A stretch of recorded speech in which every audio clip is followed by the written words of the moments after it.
So now it is going to be a very important part of AC circuit that is known as series LCR circuit.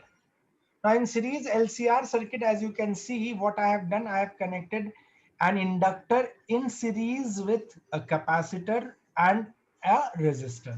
So series R, resistance, inductance L और capacitance C तीनों connected हैं.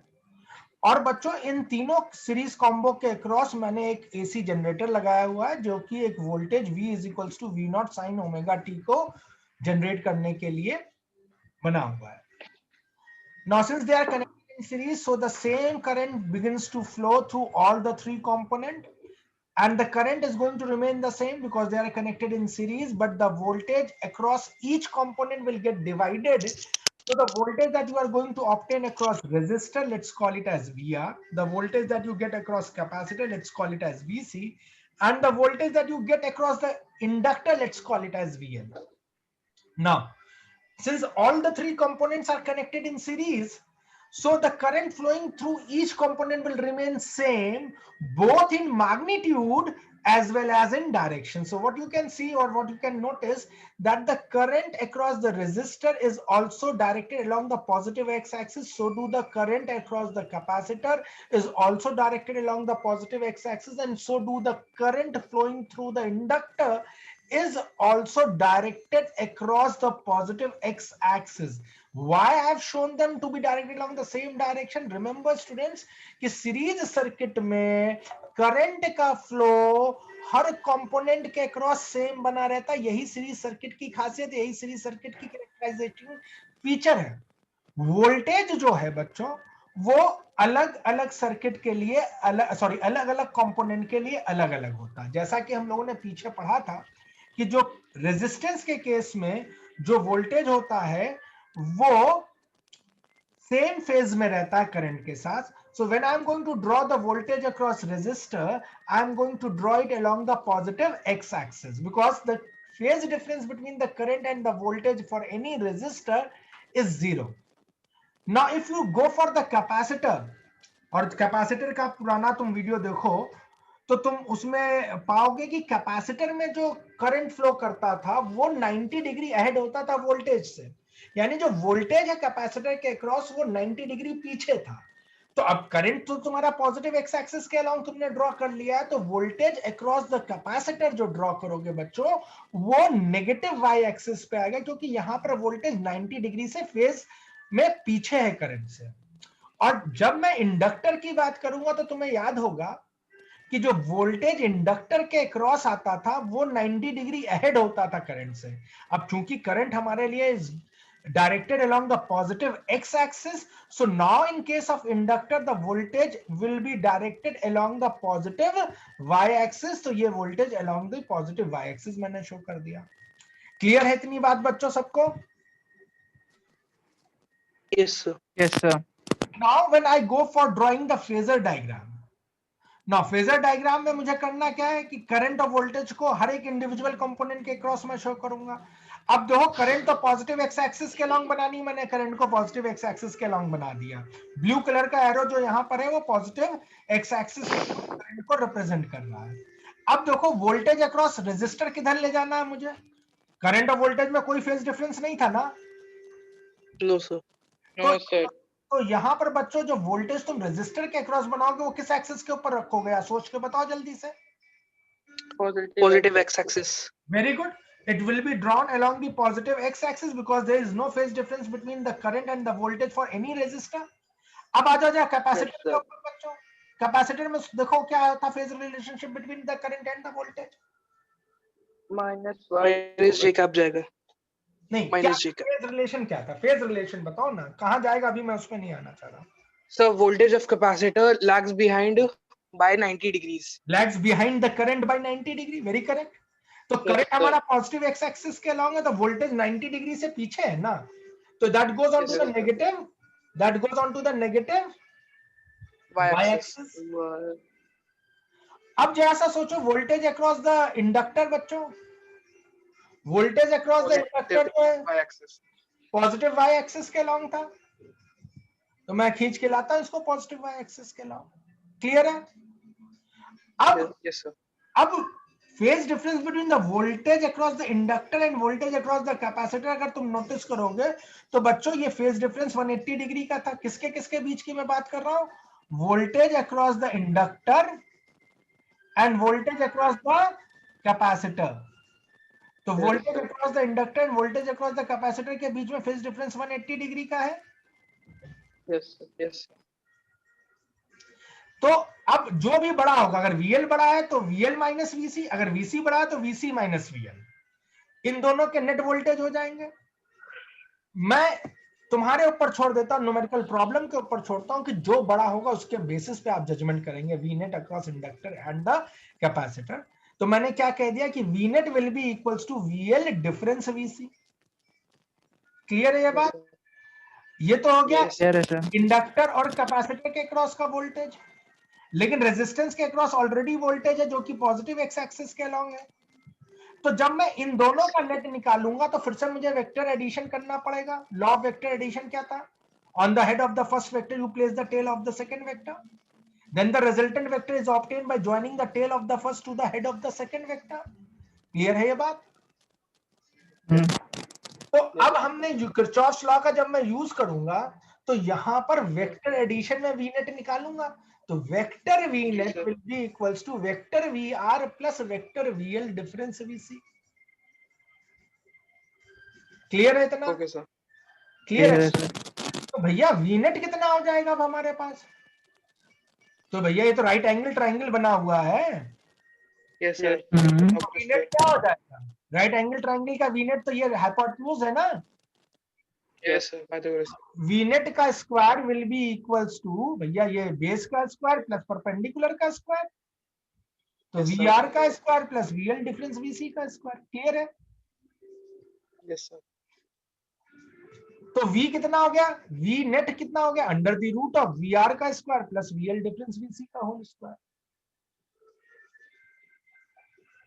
तो ये v net आ गया। अब तुम्हें मालूम है कि ओम्स लॉ में V R is equals to I R, V C is equals to I X C, V L is equals to I X L. Substitute करते हैं यहाँ पे लाके।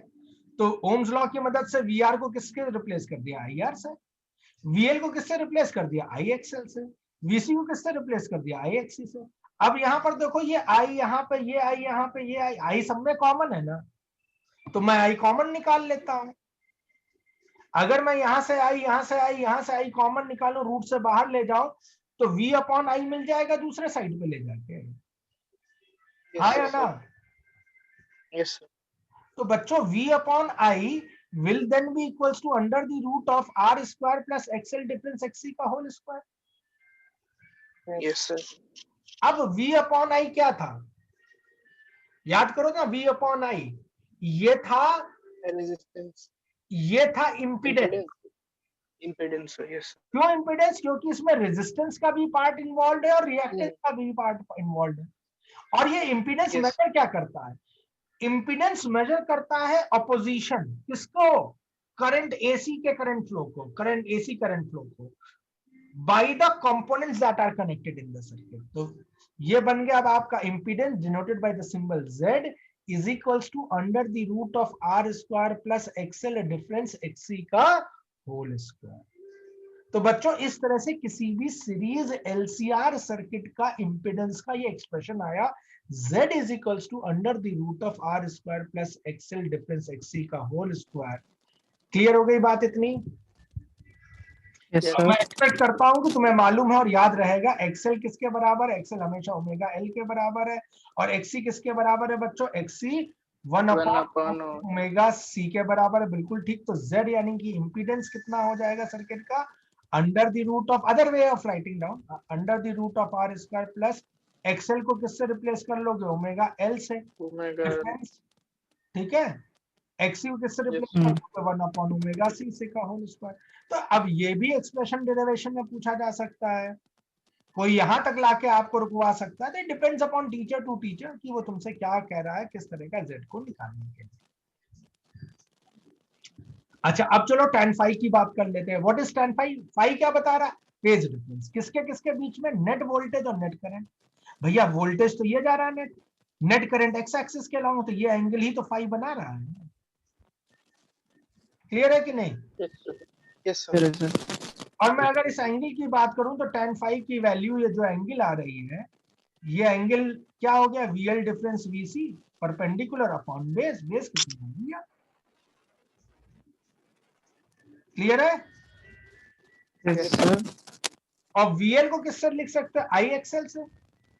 VC को किससे लिख सकते हो? IXC से। तो I को निकाल लो, और VR को किससे लिख सकते हो? IR से। न्यूमरेटर से I निकालो, डिनोमिनेटर में भी I मौजूद है, I कैंसिल हो जाएगा। तो tan phi की वैल्यू क्या आ गई बच्चों? XL difference XC। क्लियर है? Yes sir. XL difference XC upon R, tan phi की वैल्यू होगी।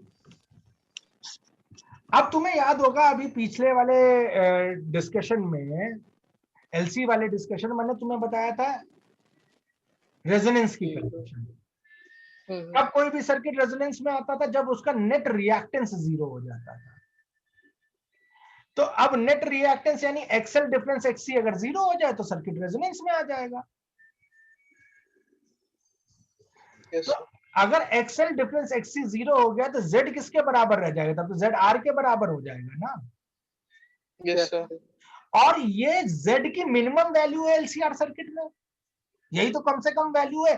अरे भाई ये कुछ भी वैल्यू आएगी तो ये इसमें आर में हमेशा जुड़ता जाएगा ना, होल स्क्वायर हो के, चाहे नेगेटिव हो चाहे पॉजिटिव हो, कोई मैटर नहीं करता। स्क्वायर करोगे तो हमेशा वो पॉजिटिव टर्म आएगा, तो जेड में वो जुड़ता चला जाएगा। यस सर, ठीक है। ठीक बात है ना।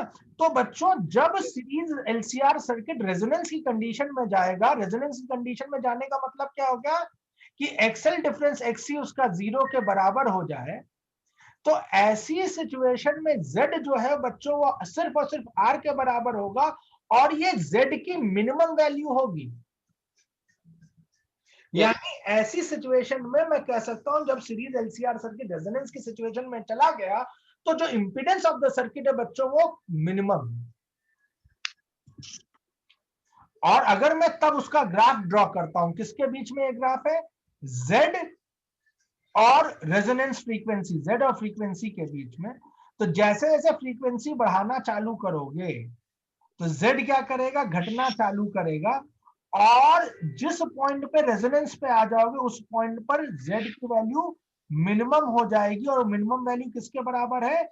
रेजिस्टेंस ऑफ द सर्किट के बराबर है। तो रेजोनेंट फ्रीक्वेंसी की कंडीशन पे, रेजोनेंस की कंडीशन में जो नेट इंपीडेंस होता है सर्किट का वो सिर्फ और सिर्फ resistance part of the circuit है।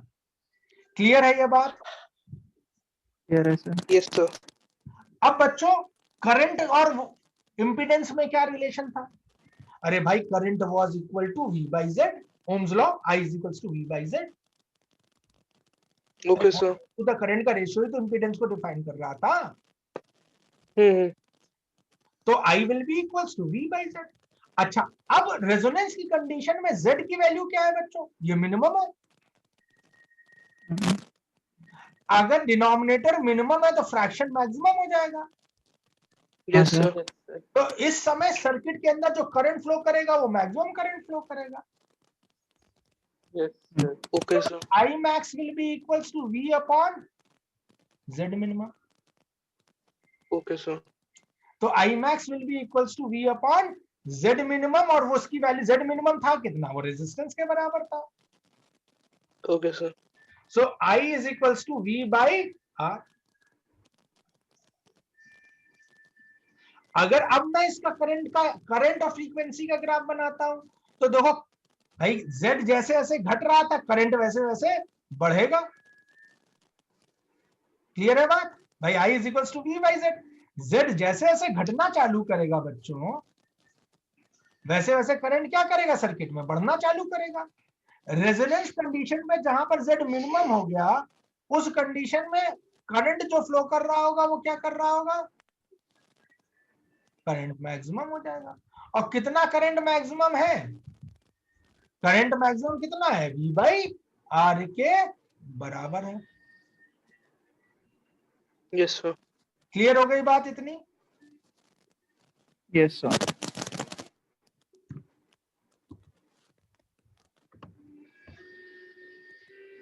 So under this condition, that is, what is the condition? When net reactance part of the circuit becomes equal to 0, then the series LCR circuit is said to be under electrical resonance condition. The applied voltage will now be equal to the natural frequency of the circuit, and the natural frequency of the circuit is given by the expression 1/2 pi under the root of LC. ठीक, clear हो गई बात? कुछ Clear हो sir.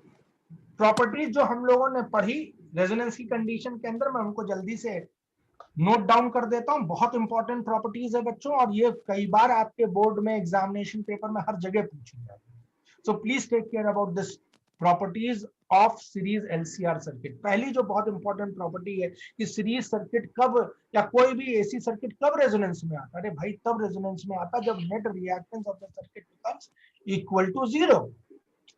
अब जब net reactance circuit का 0 हो गया बच्चों, तो impedance of the circuit will be minimum. अभी बताया था ना. और अगर इंपीडेंस मिनिमम है तो मिनिमम होकर किसके बराबर रह जाता है? वो पूरा resistive part of the circuit के बराबर रह जाता है. Yes sir.